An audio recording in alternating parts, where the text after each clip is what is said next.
Next हमारी heading है प्रसव पार्चुरेशन। इसी क्या के लिखें इसमें फटाफट। एक मैच्योर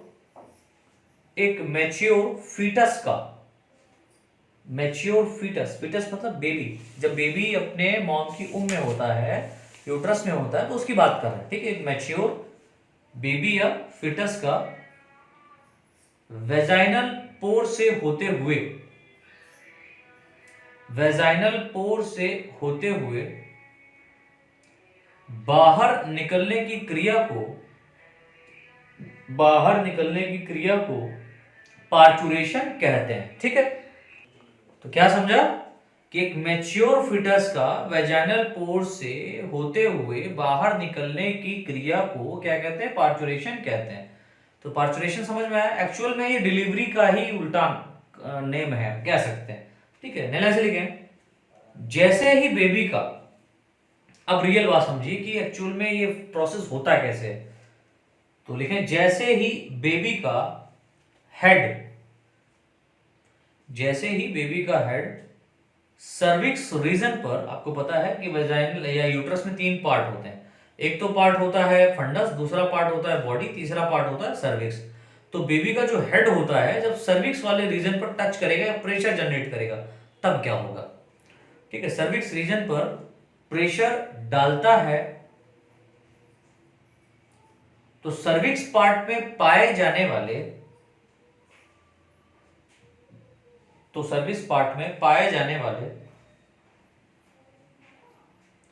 मैकेनो रिसेप्टर,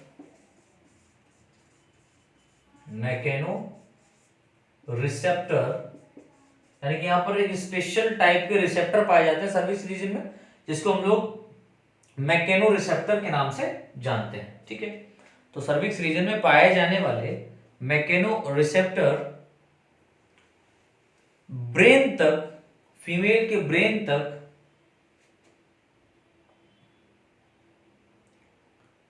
इस सेंसेशन को पहुंचाते हैं।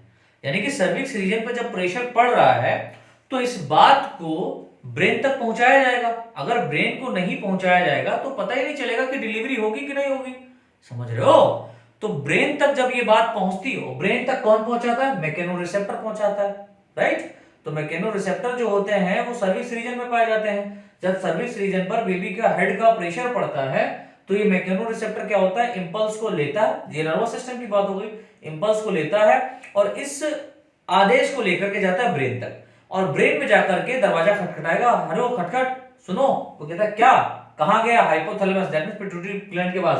तो पिट्यूटरी ग्लैंड के पास जाएगा। वो कहता है भैया देखो क्या हो रहा है, दर्द हो रहा है या प्रेशर पड़ रहा है, क्या होने वाला है?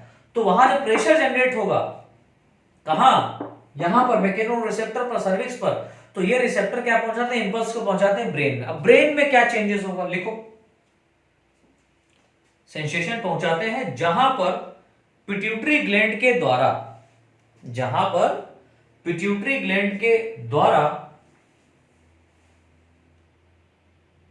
Oxytocin hormone. अब ब्रेन क्या करेगा? ब्रेन में पिट्यूटरी ग्लैंड होता है, पिट्यूटरी ग्लैंड फटक से ऑक्सीटोसिन निकालेगा कि अरे भैया ऑक्सीटोसिन कहां हो, अब तुम्हारा काम आ गया है, इतने दिन से हमने तुमको नहीं परेशान किया, आज तुम्हारी बारी। तो कहता है क्या मेरी बारी? तो कहता है जाओ। कहां जाओ? लिखो, ऑक्सीटोसिन हार्मोन को सेक्रेट करता है, ऑक्सीटोसिन हार्मोन को सेक्रेट करता है। यह हार्मोन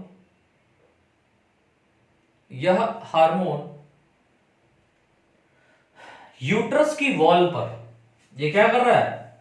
ये जाएगा यूट्रस की वॉल के पास और कहेगा कि बेबी तुम अकेले नहीं हो, तुम अकेले अपने हेड से प्रेशर मत डालो, हम भी तुमको पीछे से प्रेशर दे रहे हैं। तो यूट्रस की जो वॉल है, उस वॉल के ऊपर ये प्रेशर डालेगा कि चलो बाहर निकलो, बहुत दिन हो गया तुमको अंदर। तो क्या होगा? यह हार्मोन यूट्रस की वॉल पर प्रेशर डालता है, यूट्रस की वॉल पर प्रेशर डालता है, जिससे फीमेल को अत्यधिक पेन होता है, बहुत दर्द होता है प्रसव के समय। ठीक है, पार्चुरेशन के टाइम बहुत ही ज्यादा असहनीय दर्द होता है फीमेल्स को, धन्य है वो माएँ जिन्होंने हम जैसे बच्चों को पैदा किया। यूट्रस वाल पर प्रेशर डालता है जिससे क्या होता है, फीमेल्स को अत्यधिक पेन होता है, जिसे, अब एक खास बात और है, ये पेन जो है ये अलग प्रकार का है। इस पेन को एक नाम भी दिया गया है जिसको हम लोग बोलते हैं लेबर पेन, जिसे लेबर पेन, LABOUR, जिसे लेबर पेन, दर्द कहते हैं। अब देखो क्या है कि यहां पर लेबर पेन अगर बहुत ज्यादा होगा, बहुत ज्यादा होगा, बहुत ज्यादा होगा तो फीमेल की डेथ हो सकती है। भाई हद से ज्यादा जब दर्द होगा तो वो दर्द झेलने लायक रहेगा नहीं। जब वो आप सह नहीं पाओगे दर्द को तो जाहिर सी बात है डेथ ही तो हो जाती है। उसमें क्या होता है, डेथ हो जानी है। तो डेथ ना हो इसके लिए भी हमारा ब्रेन बड़ा चालाक है, वो कहता है एक और हार्मोन निकालेगा। लिखो लेबर पेन को, देखो पेन कहते हैं, इस लेबर पेन को कम करने के लिए, इस लेबर पेन को कम करने के लिए प्लासेंटा तथा कार्पस ल्यूटियम, ये दो ग्लैंड्स हैं, एक है कार्पस ल्यूटियम और दूसरा है रिकरेंट ग्लैंड जिसको हम लोग बोलते हैं प्लासेंटा। तो सर प्लासेंटा को सेक्रेट करेगा? प्लासेंटा का तो हमने सिर्फ ये समझा था कि जो अपरा होता है ये बेबी को मम्मी के उम से जोड़ने का काम करता है, जिसके द्वारा बेबी तक ऑक्सीजनेटेड ब्लड को पहुंचाया जाता है। मम्मी जो भी खाती है वो बेबी को पहुंचता है, ठीक है। आपने तो ये सुना था। अब आप बता रहे हैं कि ये हार्मोन सेक्रेट करेगा, क्या ये ग्लैंड है? हाँ भैया, प्लासेंटा एक ऐसी ग्लैंड होती है जो रिकरेंट ग्लैंड होती है, बॉडी में बनेगी बिगड़ेगी, बनेगी बिगड़ेगी, बार बार बनेगी बार बार बिगड़ेगी। कहने का अर्थ ये, जितनी बार मॉम प्रेग्नेंट होगी उतनी बार ये ग्लैंड्स आपके सामने आएगी, प्लासेंटा बनेगा डेफिनेटली। मालूम है ना, प्लासेंटा बनेगा, प्लासेंटा बनेगा तो हार्मोन सेक्रेट होगा। कौन सा हार्मोन सेक्रेट होगा बताता हूं। तो कार्पस ल्यूटियम और प्लासेंटा के द्वारा, प्लासेंटा के द्वारा रिलैक्सिन, ओहो ये वही वाला है ना सर जो आपने उस दिन बताया था। हाँ उसी दिन तो बताया था, आज फिर बता दिए, के द्वारा रिलैक्सिन हार्मोन का, अब देखो नाम से ही पता चल रहा है कि रिलैक्सिन, ओहो कुछ ना कुछ रिलैक्स देगा, तो लेबर पेन को ये कम करता है। रिलैक्सिन हार्मोन को सेक्रेट करता है, रिलैक्सिन हार्मोन को सेक्रेट करता है, जो कि यह हार्मोन लेबर पेन को,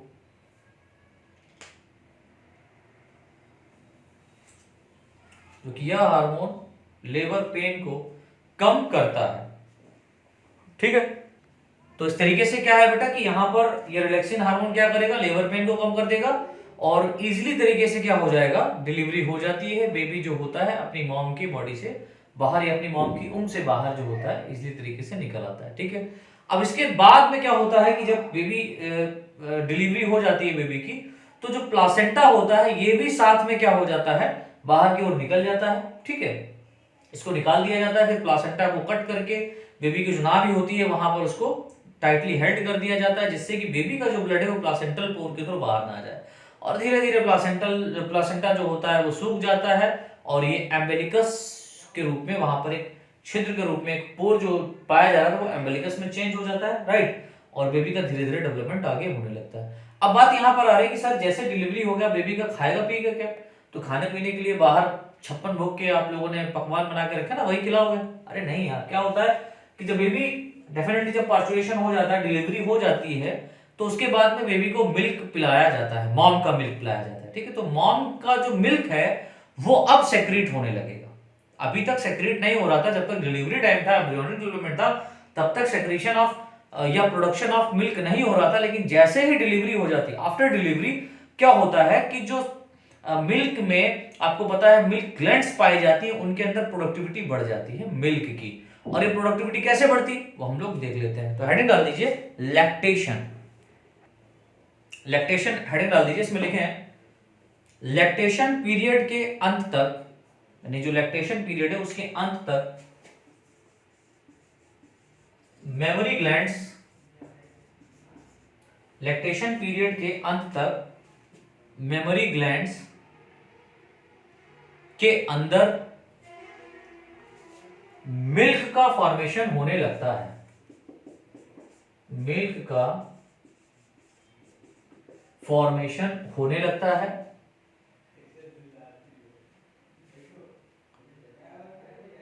जिस क्रिया को लैक्टेशन कहते हैं। तो लैक्टेशन पीरियड कब होगा? ये अंत तक, दैट मीन जब डिलीवरी हो जाता है उसके बाद में क्या होता है, मिल्क का फॉर्मेशन होने लगता है। ठीक है, जिस क्रिया को लैक्टेशन कहते हैं। ध्यान से लिखें, प्रेगनेंसी के समय, प्रेगनेंसी के समय प्रोलैक्टिन हार्मोन, आपको पता है prolactin hormone production of milk कराता है। ठीक है, प्रेगनेंसी के समय प्रोलैक्टिन हार्मोन, आप कहेंगे सर आप ये बार बार क्यों बोल रहे हैं, आपको पता आपको पता आपको पता, हमको तो नहीं पता। लेकिन भैया हमने 11th क्लास में आपको एंडोक्राइन सिस्टम पढ़ाया। उस एंडोक्राइन सिस्टम में हमने पिट्यूटरी ग्लैंड, हाइपोथैलेमस ग्लैंड और पिट्यूटरी ग्लैंड को बहुत ही डिटेल में पढ़ाया। तो पिट्यूटरी ग्लैंड से जितने भी हार्मोन सेक्रेट होते हैं उनका मैंने फंक्शन आपको पढ़ाया। तभी मैं आपको बता रहा हूं, आपको पता है, क्या पता है कि यहां पर जो प्रोलैक्टिन हार्मोन है उसका मेन फंक्शन क्या है। ठीक है, अगर आप लोगों ने अभी तक नहीं इन वीडियोस को देखा है तो प्लेलिस्ट में जाकर के देख लीजिएगा 11th का जब मैं लेक्चर शूट करूंगा तब। ठीक है, खैर, तो प्रोलैक्टिन हार्मोन अत्यधिक रूप से सेक्रेट होता है जो कि मिल्क के फॉर्मेशन में या मिल्क के प्रोडक्शन में सहायता करता है, जो मिल्क के प्रोडक्शन में सहायता करता है।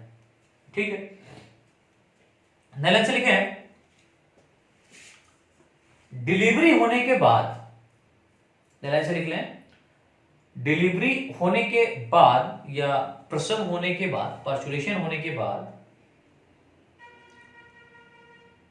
पोस्टीरियर पिट्यूटरी ग्लैंड, अब ये बहुत इंपॉर्टेंट है सर, एंटीरियर पिट्यूटरी ग्लैंड सुना था, क्या पोस्टीरियर भी होता है? हाँ भैया, आपको पता है पिट्यूटरी ग्लैंड में 3 भाग होते हैं, पोस्टीरियर, एंटीरियर, मिडल। तो पोस्टीरियर पिट्यूटरी ग्लैंड की यहां पर बात कर रहे हैं, पोस्टीरियर पिट्यूटरी ग्लैंड कब? डिलीवरी होने के बाद। डिलीवरी होने के बाद पोस्टीरियर पिट्यूटरी ग्लैंड से oxytocin hormone, oxytocin hormone secrete होता है। ये करेगा क्या, समझो, ऑक्सीटोसिन हार्मोन सेक्रीट होता है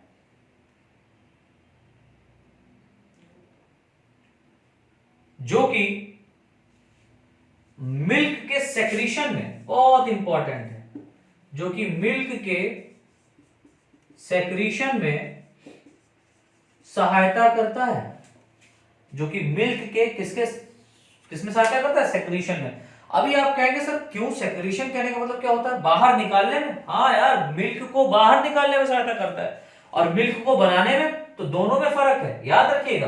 प्रोलैक्टिन हार्मोन की यदि अपन लोग बात करें तो प्रोलैक्टिन हार्मोन मिल्क का प्रोडक्शन करता है जो कि एंटीरियर पिट्यूटरी ग्लैंड से सेक्रेट होता है।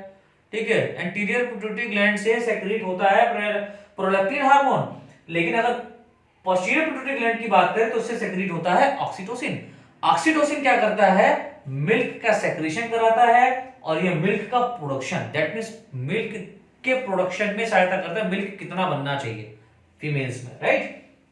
तो मेमोरी ग्लैंड्स मैंने पढ़ाया हुआ है, वीडियो देखे जाकर के पिछली। तो यहां पर जो पोस्टीरियर पिट्यूटरी ग्लैंड से ऑक्सीटोसिन निकला, ये ऑक्सीटोसिन क्या करता है? अब ये निकलता कब है? अब ये भी एक अराइज होता है क्वेश्चन कि सर ये बताइए जो ऑक्सीटोसिन हार्मोन है ये सेक्रेट कब होता है? तो जब बेबी रोता है। ठीक है, जब बेबी रोता है तो उसके रोने से क्या होता है, एक सेंसेशन मॉम के कानों में, डेफिनेटली कान में जब मॉम के जाता है तो एक हम ये कह सकते हैं इंपल्स जो होता है वो जनरेट होता है, राइट? और वो न्यूरॉन्स के थ्रू ब्रेन में जाता है और ब्रेन में ये बात पहुंचती है कि बेबी रो रहा है, बेबी भूखा है। तो बेबी भूखा है, बेबी भूखा है तो उसके लिए क्या होगा? ब्रेन में एक बात पहुंची, हमारे नर्वस सिस्टम ने कहा ए, हाइपोथैलेमस को खटखटाएगा, ए सुन रहे बेबी भूखा है, तो कहता अच्छा भूखा है, तो फटाक से पोस्टीरियर पिट्यूटरी ग्लैंड के लात मारता है, ए उठ उठ, तो क्या है कि बेबी भूखा है, तो कहता बेबी भूखा तो रुको निकालते हैं ना, तो क्या? ऑक्सीटोसिन हार्मोन फटाफट निकालता है। फिर वही हाइपोथैलेमस ग्लैंड एंटीरियर पिट्यूटरी के भी ब्लॉक मारता है और क्या निकलता है, एक हार्मोन निकलता है जिसको हम लोग बोलते हैं क्या, प्रोलैक्टिन हार्मोन। तो प्रोलैक्टिन हार्मोन निकल करके फटाफट प्रोडक्शन शुरू हो जाता है मिल्क का, और ऑक्सीटोसिन भी निकलने लगता है।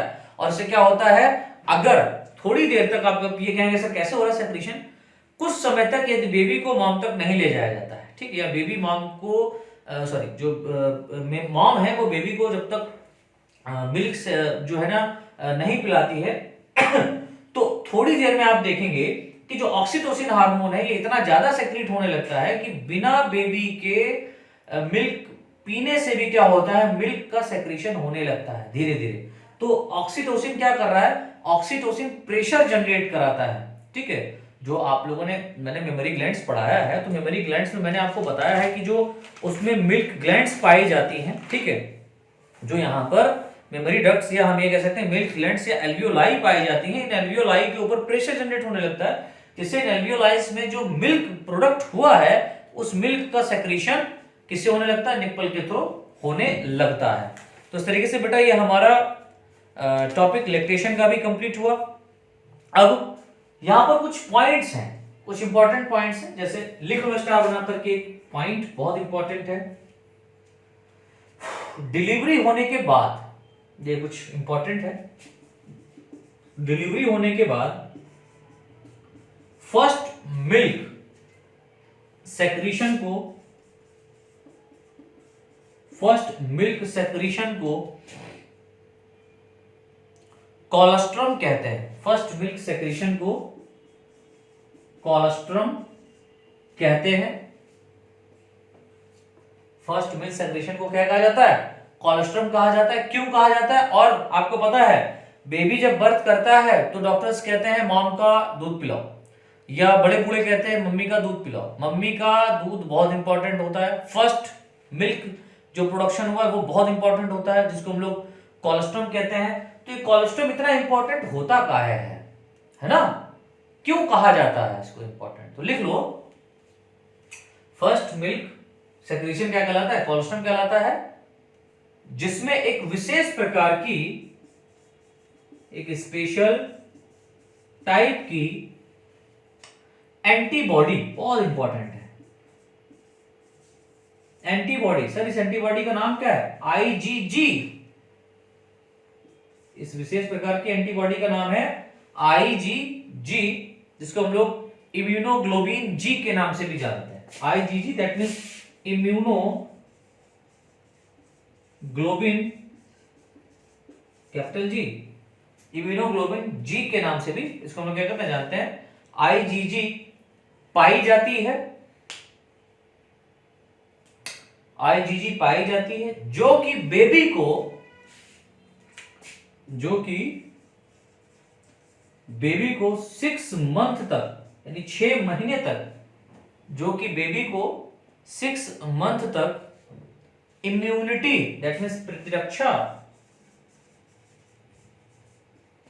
इम्यूनिटी बोले तो प्रतिरक्षा प्रदान करती है। इम्यूनिटी प्रदान करती है। आपको मालूम है जो बेबी होते हैं, बच्चे होते हैं, उनके अंदर इम्यूनिटी पावर कम होती है, तो उस इम्यूनिटी पावर को बढ़ाने के लिए मॉम का जो फर्स्ट मिल्क होता है वो बहुत इंपॉर्टेंट होता है। क्यों, क्योंकि इनके अंदर एक स्पेशल टाइप की एंटीबॉडी पाई जाती है जिसको हम लोग आईजीजी कहते हैं। अच्छा, जिन बच्चों को हम ये कह सकते हैं ये फर्स्ट मिल्क सेक्रेशन नहीं मिल पाता है, फर्स्ट मिल्क मम्मी का नहीं मिल पाता है, तो क्या उनकी स्वास्थ्य ठीक नहीं रहता, तो बिल्कुल सही बात है, उनका इम्यून सिस्टम बहुत ही वीक होता है, कमजोर होता है। इसलिए इन बच्चों को बर्थ होने के बाद जो मॉम का फर्स्ट मिल्क है उसको पिलाना ही चाहिए, देना ही चाहिए, ठीक है। जैसे क्या होता है कि इनकी एंटीबॉडीज इनके बॉडी में बनती हैं, ठीक है, इम्यून सिस्टम उससे 6 महीने तक, आप समझिए एक बार दूध पिलाने पर 6 महीने तक इम्यूनिटी पावर बढ़ जाए, तो पिलाना तो बहुत आवश्यक है, ठीक है। तो 6 मंथ तक क्या होती है, इम्यूनिटी दैट मींस प्रतिरक्षा प्रदान करती है, तथा बेबी में इम्यून सिस्टम की क्षमता को, तथा बेबी में इम्यून सिस्टम की कैपेसिटी को दैट मींस क्षमता को बढ़ाती है। बढ़ाती है। तो इस तरीके से बेटा ये हमारा टॉपिक हुआ फिनिश, ठीक है, एम्ब्रियो डेवलपमेंट का। और इसके बाद जो हमारा नेक्स्ट क्लास रहेगा, नेक्स्ट लेक्चर रहेगा, वो रहेगा आर्तव चक्र, या हम लोग इसको मासिक चक्र कहते हैं, या इसको हम लोग एक और नाम से जानते हैं जिसको हम लोग बोलते हैं मासिक धर्म, इंग्लिश में इसको कहते हैं मेंस्ट्रुअल साइकिल, या शॉर्ट में एमसी। तो इसके बारे में हम लोग डिस्कस करेंगे कल की क्लास में, और वहां पर हम लोग जानेंगे डिटेल में थोड़ा सा कि मेंस्ट्रुअल साइकिल क्यों होता है, किस लिए होता है, कितने टाइम पीरियड में होता है, कितना ब्लीडिंग होता है, कितना नहीं होता है, क्या क्या डिस्कार्ड होता है बॉडी के अंदर से, क्या क्या नहीं, वो सब हम लोग डिस्कस करेंगे, ठीक है।